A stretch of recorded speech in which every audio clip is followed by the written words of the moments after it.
Hey there guys, welcome back to another video. Today I'll be showing you how to add a PNG picture folder to your Canva project.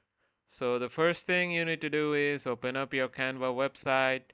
Then after that, just open up your Canva project. So after you open up your project, let's say, as you can see, I've already added some PNGs to my project here. So just head over to the upload section and just upload the PNG image file that you want to upload. So I have multiple PNG files here, so let's just select one. So that's it. That's how you can add a PNG image file to your Canva project. So it's a pretty easy process. I hope this video helps you guys. Thanks for watching and take care.